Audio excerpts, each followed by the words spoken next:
Anda ingat juga perumpamaan pekerja-pekerja kebun anggur? Ketiga tahapannya, dia mengirimkan utusan-utusannya, mereka menolaknya. Dia kirim lebih banyak lagi utusan-utusannya dan mereka tetap menolaknya. Dan dia berkata, terakhir aku akan mengirim. Siapa? Aku akan kirim anakku, dan apa yang mereka lakukan? Mereka juga menolaknya.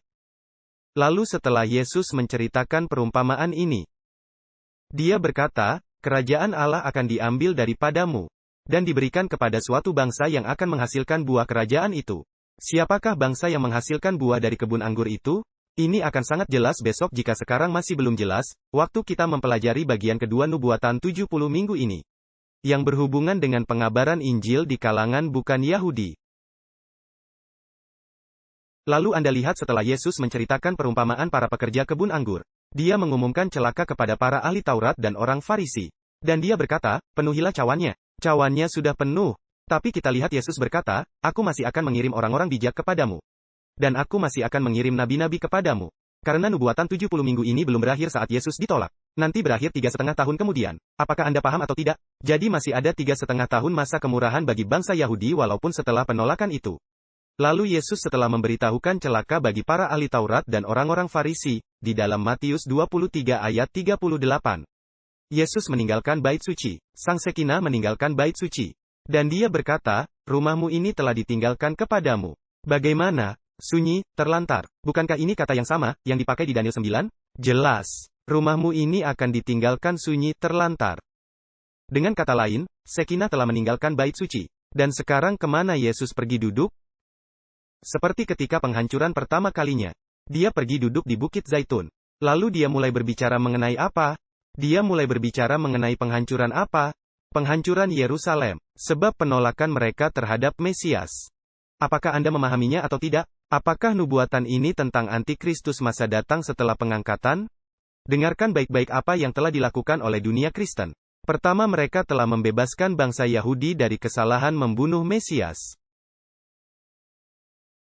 Dan bagaimana mereka melakukan itu? Mereka melakukannya dengan memproyeksikan nubuatan ini kepada antikristus di masa mendatang sesudah pengangkatan. Sehingga bangsa Yahudi tidak terkait lagi dengan penggenapan nubuatan mengenai penolakan Mesias ini.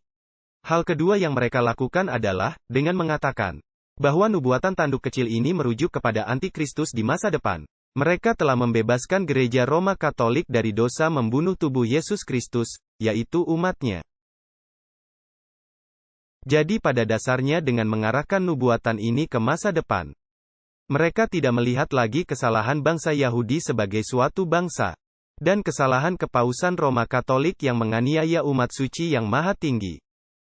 Karena mereka mengalihkan hal-hal ini ke masa depan, dan mereka tidak lihat bagaimana hal-hal ini telah digenapi di masa lampau. Perhatikan bagaimana Ellen White menggambarkan penghancuran Yerusalem dan alasannya. Di dalam The Great Controversy halaman 35. Bangsa Yahudi telah menempa sendiri belenggu mereka. Apa yang telah dilakukan orang Yahudi? Mereka telah menempa belenggu mereka sendiri. Mereka telah mengisi sendiri cawan pembalasan mereka. Dalam kehancuran total yang menimpa mereka sebagai suatu bangsa. Dan dalam semua celaka yang mengikuti mereka yang tercerai-berai. Mereka hanya menuai akibat dari apa yang tangan mereka tabur sendiri. Siapa yang menghancurkan Yerusalem? Mereka sendiri dengan menolak Mesias. Kata Nabi, sekarang Ellen White mengutip ayat yang terdapat di Hosea 13 ayat 9. Kata Nabi, "Oh, Israel, engkau menghancurkan dirimu sendiri. Sebab engkau telah jatuh karena dosamu." Hosea 13 ayat 9, 14 ayat 1. Penderitaan mereka. Nah, dengarkan baik-baik. Penderitaan mereka sering digambarkan sebagai suatu hukuman yang dijatuhkan ke atas mereka oleh titah langsung dari Tuhan. Begitulah si penipu ulung atau setan berusaha menyembunyikan pekerjaannya. Dengan terus-menerus menolak kasih ilahi dan kemurahannya. Dengarkan baik-baik. Bangsa Yahudi mengakibatkan perlindungan Tuhan ditarik dari mereka. Dan setan berkesempatan menguasai mereka sesuka hatinya.